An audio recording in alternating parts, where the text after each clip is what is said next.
우리가 땅에는 이 시간 귀한 축복과 평화와 평강이 넘쳐나는 복된 시간 되기를 축복합니다. 오늘은 때이니 때인 만큼 인사를 이렇게 하겠습니다. 메리 크리스마스. 자, 메리 크리스마스. 손도 흔들면서 메리 크리스마스. 메리 크리스마스.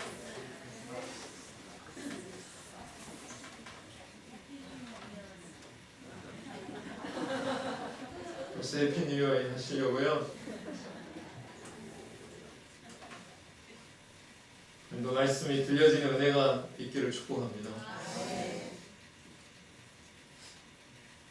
지난 시간 에베소서는 사람들이 담을 인위적으로 만들었든지 마음속으로 만들었든지 많은 장벽들, 많은 담들을 허무는 분이신 예수 그리스도에 대해서 이야기를 들었습니다. 사람들을 갈라놓고 있었던 장벽들을 철폐하는데 망치, 도끼, 정으로 깨는 것이 아닌 당신의 몸으로 그 장벽들을 허물었다라고 얘기 드렸습니다. 몸으로 허물었다라고 하는 이 얘기는 무슨 말이냐면 사랑으로 그 담장을, 그 장벽들을 녹여버리셨다라는 것입니다. 도저히 사랑할 수 없고 도저히 용서할 수 없었던 사람과 사람 사이에 있었던 장벽들, 그 담장들을 자신의 몸으로 녹여서 만날 수 없었던 사람들이 만나게 해주신 분이 아기 예수 임마누엘 사건인 줄로 믿습니다. 우리의 이 세상에서 우리가 향유하고 있는 이 문화라는 것이 결국에는 담을 쌓는 문화입니다. 그런데 예수 믿는 사람들은 담을 허무는 자로 살아가는 분으로 임명받은 자인 줄로 믿습니다. 오늘 본문은 예수 그리스도의 별명을 이렇게 짓고 있습니다. 따라서 해볼까요? 장벽, 철폐자. 장벽, 철폐자이신 예수 그리스도로 말미암아 도저히 하나 될 수 있다라고 생각할 수 없었던 당시 유대인과 이방인의 구별이 철폐되고 유대인과 이방인이 그리스도 안에서 유기적인 연합체를 이루게 하십니다. 그래서 한 우주적인 교회가 탄생하게 된 사실에 대한 설명을 지난 시간 에베소서 2장 11절에서 21절까지의 말씀을 이야기 드렸고, 그리고 오늘 본문은 그 설명을 보완 설명하기 위한 일종의 삽입 구문입니다. 이방인의 구원이 본래는 하나님의 비밀이었다. 그러나 그 비밀이 신약시대에 이르러서 드러났다. 그 비밀을 위해서 바울 자신이 이방인의 사도가 되어서 그 일에 헌신하였다라고 하는 것을 간증식으로 설명해 놓고 있는 것이 오늘 본문 1절과 13절까지의 말씀의 내용입니다. 본문을 잘 보시면 바울은 먼저 그가 이방인의 사도가 된 것을 하나님의 은혜의 경륜이라고 표현하고 있습니다. 이 경륜은 오이코노미아, 하나님의 섭리란 뜻을 갖고 있는 단어인 경륜이라고 기록해 놓고 있습니다. 1절 2절 말씀입니다. 이러므로 그리스도 예수의 일로 너희 이방인을 위하여 갇힌 자 된 나 바울이 말하거니와 이렇게 너희를 위하여 내게 주신 하나님의 그 은혜의 경륜을 너희가 들었을 터이라. 여러분, 과연 다메섹상에서 바울의 소명은 바울 개인뿐만 아니라 이방인들을 위해서 큰 은혜의 경륜이었습니다. 왜냐하면 바울은 이때 복음 증거를 위한 사도로 부르심을 받았고 이방인을 위한 하나님의 크신 뜻을 하나님의 계시로, 무엇으로요? 하나님의 계시로 깨달아 알게 되었기 때문입니다. 잠깐 설명드리면 이때 당시 왜 바울이 하나님의 비밀을 하나님의 계시로 받았을까요? 왜 하나님의 계시로 받았냐면 그때 당시는 성경이 완전하게 완성되지 않았기 때문에 하나님께서 계시로 그 비밀을 알게 하셨습니다. 그때 당시는 계시로 주셨고 베드로를 통하여 환상으로 주셨고 사도를 통하여서 선지자를 통하여서 성경이 완전하게 완성되지 않은 그 시절에는 오늘 본문에서는 계시로 그 비밀을 알게 하셨다고 하십니다. 그래서 오늘날에는 사도와 선지자는 없습니다. 가끔 기도원에서 자기를 사도라고 표현하고 선지자로 표현한 사람은 속지 마세요. 이 시대는 사도와 선지자는 없습니다. 그때 당시에는 계시로 받는 선지자와 사도가 있었습니다. 성경이 완전하게 완성되지 않았기 때문이죠. 이와 같은 하나님의 크신 뜻을 하나님의 계시로 깨달아 알게 되었다라고 하는 본문이 3절, 4절 말씀에 나와 있습니다. 제가 읽어봐 드릴게요. 곧 계시로 내게 비밀을 알게 하신 것은 내가 먼저 간단히 기록함과 같으니 그것을 읽으면 내가 그리스도의 비밀을 깨달은 것을 너희가 알 수 있으리라. 그런데 여러분, 이러한 이방인을 위한 하나님의 뜻은 과거에는 하나님의 하나의 비밀이었습니다. 물론 구약의 선지자들도 명확하지는 않으나 그 비밀에 대해서 어느 정도는 알고 있었습니다. 이사야서 11장 10절에 보면 이렇게 기록해 놓고 있어요. 그날에 이새의 뿌리에서 한 싹이 나서 만민의 깃발로 설 것이요 열방이 그에게로 돌아오리니 그가 거한 곳이 영화로우리라. 그러나 그 구체적인 사실에 대해서는 알지 못했으며 예수께서 구속 사역을 성취하신 이후인 신약 시대에 이르러서야 비로소 확연히 드러나게 되었습니다. 사실은 바울조차도 회심하기 전까지는 이 비밀을 전혀 알지 못했습니다. 알고 있다라고 했지만 전혀 알지 못했어요. 그러나 회심 이후에 성령의 조명을 통해서 비로소 깨닫게 된 것입니다.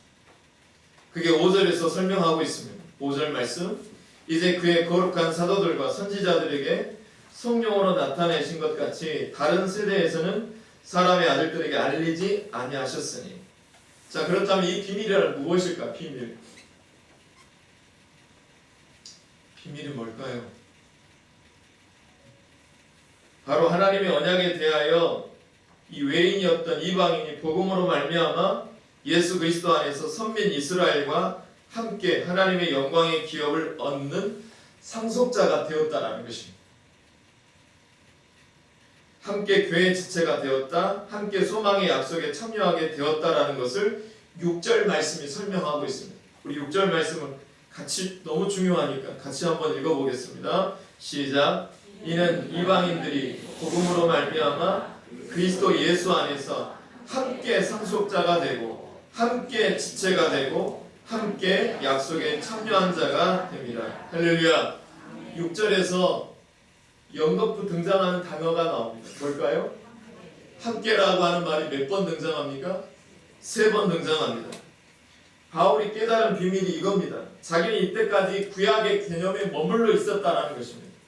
그걸 대표적으로 설명하는 구절이 여러 군데 있겠지만 이사야서 2장 1절로 2절 말씀처럼 보시면 거기에 보시면 아모스의 아들 이사야가 받은 바 유다와 예루살렘에 관한 말씀이라. 말일에 여호와의 전에 산이 모든 산 꼭대기에 설 것이요 모든 작은 산 위에 뛰어나르니 만방이 그리로 나갈 것이라 모여들 것이라. 자, 나갈 것이라 모여들 것이라. 모여들 것이라고 말하고 있습니다. 이게 무슨 말이냐면 이방인들 너희들이 구원을 받기를 원한다면 예루살렘 성전으로 모여라. 이게 쉽게 말해서 율법대로 행하는 자만이 너희 이방인들도 구원받을 수 있다. 이렇게 말하고 있는 것이었습니다. 이 율법을 지켜야 된다는 거예요. 그런데 오늘날은 가장 완전한 하나님의 뜻을 계시한 것이 뭘까요? 옛날에는 사도로, 옛날에는 선지자로, 옛날은 계시로, 환상으로 하나님의 계시를 우리에게 주셨다면 지금은 완전하게 하나님의 계시를 드러내는 곳이 어딜까요? 하나님의 66권 성경인 줄로 믿습니다. 그 성경이 완성되어 있지만 성경이 완성되지 않았던 그 당시에는 계시의 방법을 통해서 비밀을 깨닫게 했다. 그게 무엇이냐? 이제는 그리스도 예수 안에서는 이방인도 유대인도 담이 다 무너졌고 더더군다나 그들이 보이는 성전이 예루살렘 성전에 나와야 구원을 얻는 게 아니라 오히려 그리스도 안에서 그리스도의 복음이 땅끝까지 전파되고 흘러가서 그들이 함께 유업을 입을 자가 되었고 함께 상속자가 되었고 함께 그리스도와 한 지체가 되었다라는 비밀을 깨닫게 되었다라는 것입니다. 이 비밀을 저는 가보지 않았지만 제가 좋아하는 프로그램 중에 자연 다큐 프로그램을 좋아하는데 그 중에 히말라야 트레킹을 갔다 오신 분들이 하나같이 이야기하는 게 뭐냐면 이게 과연 지구에 있는 경관이라는 말에 입이 다물어지지 않는다고 합니다. 해석이 안 돼요. 이해가 안 돼요. 그 장관이 이 지구상에 내 눈앞에 펼쳐져 있는 게 너무 경외감에 차니까 도저히 이게 해석이 안 된다라고 하는 그 표현. 그게 제가 지금 다 설교도 다 하고 있지만 지금도 에베소 3장을 읽다가 보면 그 신비로움을 까도 다 이해가 되지 않을 만큼 너무나 놀라운 경외감을 갖고 있는 표현이 이 에베소 3장에 가득합니다. 사랑하는 성도 여러분, 이 비밀을 깨닫기를 소망하는 분에게 이 비밀이 보여지고 경외함이 있기를 축복합니다. 에베소서 1장 2장을 통해서 하나님은 예수 그리스도를 상속자만 앉을 수 있는 보좌 우편에 앉히셨어요. 여러분, 하나님 보좌 우편에 앉을 사람들은요 상속자만 앉을 수 있어요. 그런데 거기에 저와 여러분을 하나님 나라의 상속자로 그리스도와 함께 앉아있게 하셨다는 것입니다. 바울이 이 비밀을 깨달았다는 거예요. 6절과 7절 말씀을 다시 한번 읽어볼까요? 시작. 이는 이방인들이 복음으로 말미암아 그리스도 예수 안에서 함께 상속자가 되고 함께 지체가 되고 함께 약속에 참여하는 자가 됩니다. 이 복음을 위하여 그의 능력이 역사하시는 대로 내게 주신 하나님의 은혜의 선물을 따라 내가 무엇이 되었노라? 저와 여러분이 선물로 일꾼이 되었대요. 이게 무슨 말이냐면 여기 일꾼은 지식 좀 있고 목회 경험 좀 있고 아니면 재력 좀 있고 한 자들이 아닌 변변치 않은 인물들로 꾸리셨다라고 하는 일꾼된 선물이라는 거예요. 저와 여러분이 이 자리에 있는 것은 선물로 부여받은 은혜의 선물의 자리라는 것이죠. 성경의 인물들을 여러분 찬찬히 살펴보세요. 성경을 많이 읽으신 분일수록 이걸 공감하실 거예요. 성경의 인물들은 다 하나같이 진짜 요즘 애들 말로 다 진따입니다. 다들 별로예요. 알고 보면 왜 하나님이 그런 사람들을 들어서 뽑았었을까? 정말 궁금해져요. 그러나 이유는 딱 한 가지입니다. 하나님 그 이유를 한 가지로만 설명하고 있어요. 선교도 교회도 나 하나님이 하신다라는 걸 드러내기 위해서였습니다. 일꾼이라는 것이 왜 선물이냐면 그 사람들이 일꾼된 자격이 있어서가 아니라 내가 한다라는 걸 드러내기 위해서 정말 불안한 눈빛의 사람들을 통해서 하나님의 일을 해 가신다라는 것이 하나님의 일꾼된 선물이라고 하는 표현을 기록해 놓고 있는 것입니다.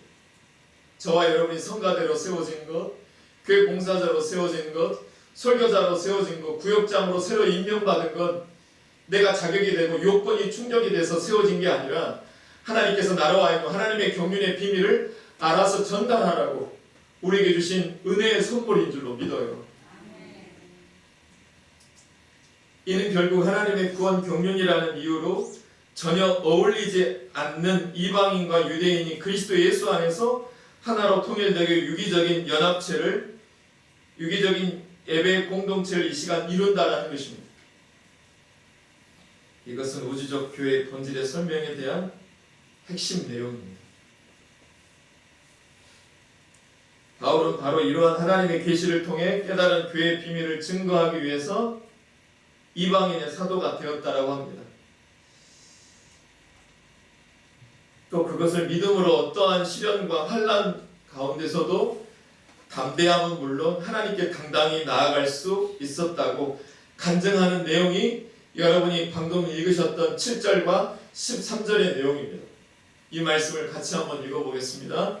이 복음을 위하여 그의 능력이 역사하시는 대로 내게 주신 하나님의 은혜의 선물을 따라 내가 일꾼이 되었노라. 모든 성도 중에 지극히 작은 자보다 더 작은 나에게 이 은혜를 주신 것은 측량할 수 없는 그리스도의 풍성함을 이방인에게 전하게 하시고 9절 영원부터 만물을 창조하신 하나님 속에 감춰졌던 비밀의 경륜이 어떠한 것을 드러내게 하려 하심이라. 10절 이는 이제 교회로 말미암아 하늘에 있는 통치자들과 권세들에게 하나님의 각종 지혜를 알게 하려 하심이니 곧 영원부터 우리 주 그리스도 예수 안에서 예정하신 뜻대로 하신 것이라. 12절 우리가 그 안에서 그를 믿음으로 말미암아 담대함과 확신을 가지고 하나님께 나아감을 얻느니라. 그러므로 너희에게 구하노니 너희를 위한 나의 여러 환난에 대하여 뭐하지 말라? 낙심하지 말라. 이는 너희의 무엇이니라? 사도 바울이 이방인의 사도가 된 이유가 이 구절에 있는 것입니다. 설교를 가름하고 싶습니다. 바울은 현재 자신에게 계시된 교회 비밀을 전하다가 환난을 당하고 있다고 간증하고 있는 내용이 1절부터 13절까지의 내용입니다. 사람들은요 열심히 자기를 위해서 사는 것 같죠. 자기가 잘 살아내서 자기 삶을 잘 살아내는 것 같죠. 그것만큼 큰 착각도 없습니다. 우리는 배에서 어머니에 태어날 때부터 누군가의 보살핌과 돌봄이 없이는 사람 구실할 수 있는 사람으로 만들어 가지지도 않습니다. 엄마뿐만 아니라 어느 누군가의 헌신과 봉사와 보살핌과 돌봄이 없으면 사람만큼 사람 구실을 할 수 있는 피조물 중에 사람만큼 그만한 존재가 없답니다. 누군가의 보살핌과 돌봄이 없이는 완전한 피조물로 사람 구실을 할 수 없는 유일한 피조물이 가장 오랫동안 만들어지는 그 피조물이 사람이라고 합니다. 이때 누군가의 도움과 보살핌을 통해서 순환되어야 할까요? 아니면 그것으로 끝나야 될까요?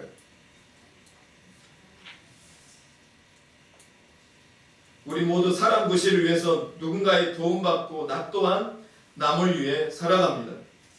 이것이 우리 삶의 질서이고 삶의 필수입니다. 여러분 한 분 한 분의 그 삶의 자리가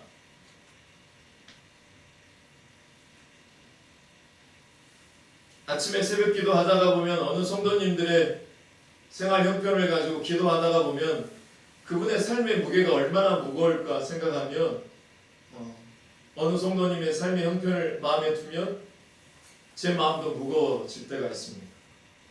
어떻게 그 자리를 견뎌낼 수 있을까?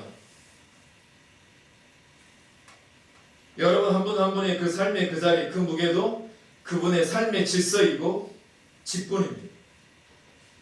그게 하나님의 경륜입니다.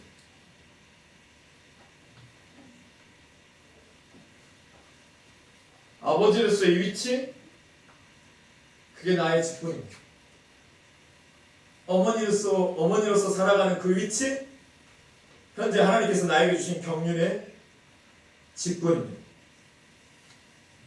그래서 저는 오늘 본문을 묵상하면서 한 가지 교훈을 저에게 주시길 원하시는 교훈이 딱 한 가지가 있다면, 좋은 삶이라는 것은 내게 주어진 그 삶의 무게를 잘 살아내는 것입니다. 좋은 삶이라는 것은 살아내는 것입니다. 오늘 사도 바울은 자신의 환난과 고난을 통해서 이방인들에게 영광이 된다는 것을 깨달았다는 것입니다.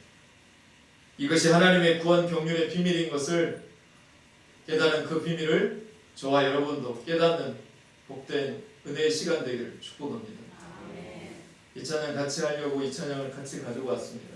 주가 일하시네. 제가 가사 한번 읽어봐 드릴게요. 날이 저물어 갈 때, 빈들에서 걸을 때, 그때가 하나님의 때, 내 힘으로 안 될 때, 빈손으로 걸을 때, 내가 고백해 여호와 이래. 우리 모인 이곳에 주님 함께 계시네. 누리네 아버지 은혜. 적은 떡과 물고기 내 모든 걸 드릴 때 모두 고백해 주가 일하시네. 주가 일하시네. 주께 아끼지 않는 자에게 주가 일하시네. 주가 일하시네.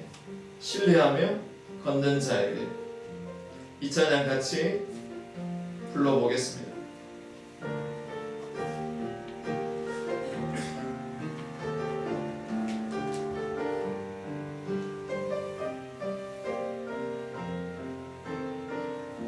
날이 저물어 갈 때, 날이 저물어 갈 때, 빈들에서 걸을 때, 그때가 하나님의 때. 내 힘으로 안 될 때, 빈손으로 걸을 때, 내가 고백해요와. 우리 다시 한번 고백해요. 날이 저물어 갈 때, 날이 저물어 갈 때, 빈들에서 걸을 때, 그때가 하나님의 때. 내 힘으로 안 될 때, 내 힘으로 안 될 때, 빈손으로 걸을 때, 내가 고백해요와. 우리 같이 고백해 볼까요? 주가 일하시네. 주가 일하시네. 주가 일하시네. 주께 아끼지 않는 자에게 주가 일하시네. 주가 일하시네. 주가 일하시네. 신뢰하며 걷는 자에게. 우리 모인 이곳에 주님 함께 계시네. 누리네 아버지 은혜. 적은 떡과 물고기 내 모든 걸 드릴 때 모두 고백해. 우리 전심으로 같이 고백할게요. 주가 일하시네. 주가 일하시네. 주가 일하시네. 주께 아끼지 않는 자에게 주가 일하시네. 누가 일하신다고요? 주가 일하시네. 신뢰하며 걷는 자에. 다시 한번 주가 일하시네. 주가 일하십니다. 일하시네. 주께 아끼지 않는 자에. 누가 일하신다고요? 주가 일하시네. 주가 일하시네.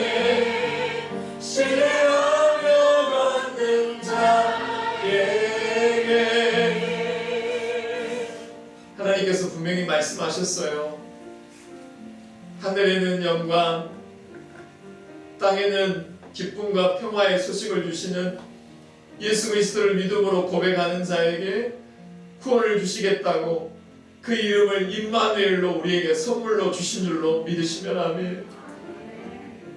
하나님은 여전히 우리 안에 계시고 지금도 역사하시고 우리 가운데 구원의 일을 행하시는 그분이 여전히 일하고 계심을 믿습니다. 날이 암으로 저물이 간다고 빈들에서 혼자 걷는 것 같을 때에도 내 힘으로 도저히 안 된다라고 여전히 지금도 빈손으로 걷고 있는 기분이 들 때에도 우리는 고백해야 합니다. 주가 일하시네.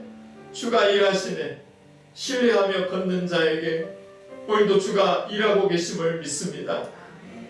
그 마음을 가지고 1분 동안만 소리내서 기도하셔도 좋고 조용하게 묵상하시면서 기도하셔도 좋으니 1분 동안만 하나님의 놀라운 구원의 경륜의 비밀을 깨달아 알지 못했던 나에게 다시 한번 확실한 약속의 말씀을 붙들고 그 비밀을 쫓아 내게 주어진 환난과 시험, 그 시련을 내가 구원의 일을 위하여서 묵묵히 잘 걸어가리라. 약속의 말씀을 붙들고 잘 걸어갈 수 있도록 이 시간 같이 우리 기도하고 제가 마친 기도하겠습니다. 같이 기도합니다. 사랑의 주 하나님, 하나님의 구원의 경륜의 비밀을 다 깨달아 알기가 쉽지 않습니다. 하나님, 여전히 하나님의 경륜이 내 가운데 운행되고 있음을 믿지만서도 내 앞에 놓여있는 시련과 아픔과 혼란 앞에 하나님의 경륜을 내려놓고 싶을 때가 많습니다. 날이 저물어 갑니다. 하나님, 빈들입니다. 하나님, 내 힘으로 도저히 안 됩니다. 하나님, 여전히 빈손입니다. 변변치 않은 자로 하여금 하나님의 구원의 일을 드러내시겠다고 약속의 말씀. 오늘도 그 무엇으로 내가 삼고 갈 수 있겠습니까? 오늘도 하나님 나아가기를 모두 소망하는 자마다 하나님 오늘도 인도하여 주옵소서. 오늘도 주가 일하신다라고 하신 사실을 오늘도 말씀으로 받는 모든 고백된 성도들에게 아끼지 않고 하나님 평화로 인도하여 주옵소서. 하나님,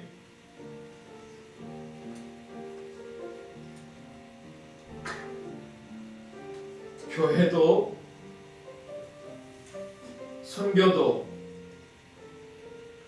혼자 일하지 아니하시고 일꾼들을 세우셨는데 사도 바울도 그 일꾼을 이방인의 사도로 받으며 선물로 받은 그 일꾼을 고백하고 있습니다.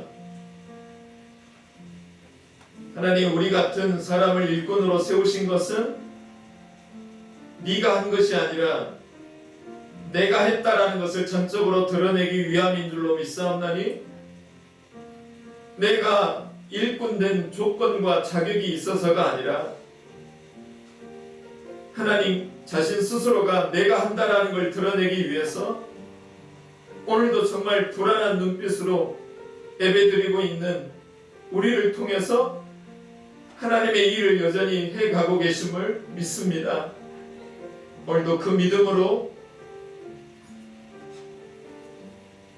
내가 당하는 여러 환난에 대하여 낙심하지 않고 하나님이 드러내실 영광의 경륜을 비밀을 바라보며 오늘도 한 걸음 뚜벅뚜벅 걸어가는 모든 성도들 머리 위에 이 하나님의 놀라운 경륜의 비밀이 잠자다가도 아니 예배 시간에도 아니 예배 끝나고 돌아가다가도 저들의 혼란과 시험 속에서 발견케 되어지는 은혜가 있게 하여 주옵소서.